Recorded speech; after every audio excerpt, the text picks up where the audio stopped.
বলগের বাদশাহ ইব্রাহিম আদম উনি মসজিদে হারামের মধ্যে মনে করেন সে যখন মুরাকাবার মধ্যে বসলেন, মসজিদে হারামের মধ্যে দুইজন ফেরেশতা বলতেছেন লোকটা কত বড় দুর্ভাগা, দীর্ঘ 6 মাস পর্যন্ত ইবাদত করে কিন্তু সে 2টা খেজুর হারাম খাওয়ার কারণে ওই সিরিয়া সফর করতে যাইয়া যখন সে খেজুর কিনলেন, তার ব্যাগের ভিতরে 2টা খেজুর মানে 2 কেজি খেজুর যখন কিনলেন, মাটির মধ্যে 2টা খেজুর যখন পড়া ছিল, ইব্রাহিম আদম মনে মনে চিন্তা করছে খেজুর মনে হয় আমার ব্যাগ থেকে পড়েছে। নিজের মনে করে অনিচ্ছাবশত 2টা খেজুর খেয়ে ফেললেন। অথচ 2টা খেজুরের মালিক কিন্তু সে ছিল না, ওই খেজুরের বিক্রেতা 2টা খেজুরের মালিক ছিল। ভাইরা আমার, কত বড় আল্লাহর ওলি! মসজিদে হারামের মধ্যে 2জন ফেরেশতা তার ব্যাপারে মন্তব্য করতেছে, সে বসে বসে শুনতেছে। সেও তো আল্লাহর ওলি। আর আমাদের দেশে কত ওলির নামদারি পাওয়া যায়, তার পকেটের মধ্যে হাত দিলে পাওয়া যায় শুধু গাঞ্জের কলি। এই জন্য ইতিহাসের পাতায় উপমহাদেশে উল্লেখযোগ্য কয়েকজন বড় বড় আলেম ছিলেন। এর মধ্যে একজন সুপরিচিত বক্তা ছিলেন আব্দুর রহমান জামি সাহেব রহমতুল্লাহি আলাইহি। উনি একটা উপমা দিতেন, বুঝতে গেলে গাছ নষ্ট করলো লাল লাল জিরে, বাংলাদেশের ইমান কাইছে বন্ডা বন্ডা ফিরে। আর জডা চুলের দ্বারা যদি পীর হয়ে যাইতো, বাংলাদেশের বেড়াবিরি পীর হইতো। আজকে ওই সমস্ত জড়াওয়ালা মানুষ, নামাজ নাই, রোজা নাই, হজ নাই, জাকাত নাই, পরের বিবিরে লইয়া 10-12 বছর খেলামেলা করে। মানুষে জিজ্ঞাসা করলে বলেন তারা নাকি বিয়া করছে। আবার সম্পদ যেন তার কাছ থেকে না নিতে পারে, জানাজার মধ্যে মানুষকে জানায় দেয় আমার ভাই সাধক ছিল, সে কোনো বিয়া শাদী করে নাই। আমি আপনাদের কাছে প্রশ্ন রাখলাম, যদি বিয়া শাদী যদি না করে, 12 বছর আর এক বেডার বউ, বিদেশি বেডার বউ আরে ফুসলায়া তার কাছে আইনা যদি সে 12 বছর তার কাছে যদি রাইখা থাকে, এখন 12 বছর সে যদি জিনা কইরা থাকে, সে নামাজও পড়ে নাই, রোজাও রাখে নাই, হজও করে নাই, জাকাত দেয় নাই, কুরবানি করে নাই, কোনোদিন মানুষের জানাজার মধ্যে যায় নাই, এই ব্যক্তি আবার কেমনে আল্লাহর ওলি হয়ে যায়? তার নামেও এখন উরস করা হয়, মানুষ ফকিরি করে, বৈঠকি করে, উনি নাকি আল্লাহর বড় ওলি ছিলেন। এই জন্য আল্লাহ তাআলা এই সমস্ত বান্দাদেরকে কিয়ামতের ময়দানে শক্ত হাতে পাকড়াও করবে। ভাইরা আমার,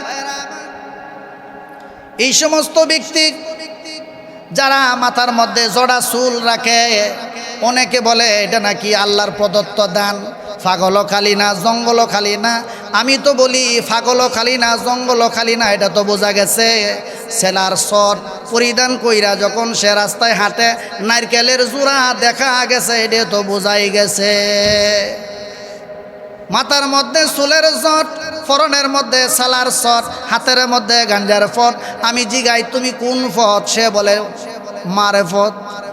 আমি কই মারে ফত না মাইরের ফত, আর নাইলে মরার ফত। এই জড়া চুল কাটলে নাকি গুনাহ হয়, আল্লাহর পক্ষ থেকে নাকি বিভিন্ন ধরনের আযাব হয়। সোশ্যাল মিডিয়ার মধ্যে আপনারা দেখবেন সারা বাংলাদেশের মধ্যে একদল স্বেচ্ছাসেবক আছে। ঢাকা, চট্টগ্রাম, খুলনা, বরিশালের মধ্যে দেখবেন নৌজওয়ান যুবক সারা বাংলাদেশের মধ্যে যত পাগল ফকির অচেতন অবস্থায় বিভিন্ন জায়গায় ঘোরাফেরা করে, তাদের মাথার চুলের জট কামাইয়া সুন্দরভাবে গোসল করাইয়া, বৈদেশিক প্রবাসীদের উদ্যোগে তাদের সুন্দর পোশাক পরাইয়া ইউটিউব, ফেসবুকের মাধ্যমে তাদের গন্তব্যস্থলে পৌঁছায় দেওয়ার জন্য সুন্দরভাবে কত কাজ করতেছেন। আমি তো মনে করি সারা বাংলাদেশের মধ্যে লক্ষ লক্ষ পাগল তারা দইরা জড়া চুল কামাইয়া সুন্দরভাবে গোসল করাইয়া তাদের গন্তব্যস্থলে পৌঁছায়া দিছে।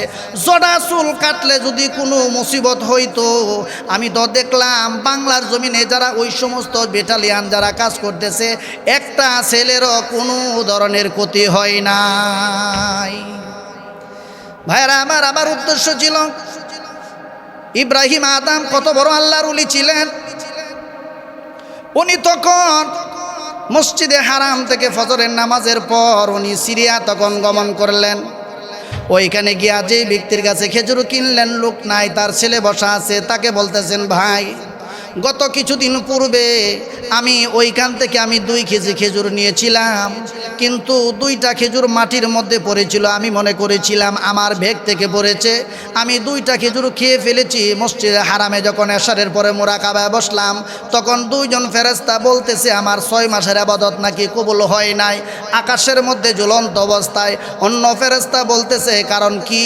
বলতেছে ওই যে খেজুর 2টা খাইলাম, 2টা খেজুর নাকি আমার না, তোমার বাবার কাছ থেকে পড়েছে।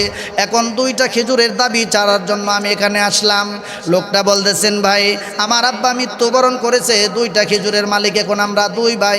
একটা খেজুরের মালিক আমি আপনাকে খেজুরের দাবি আমি সারিয়া দিলাম, আর একটা খেজুরের মালিক আমার ছোট ভাই। ওই ভাই গিয়া দেখেন ইয়াসরিব, ওইখানে ব্যবসা করে। মদিনার পুরাতন নাম ছিল ইয়াসরিব।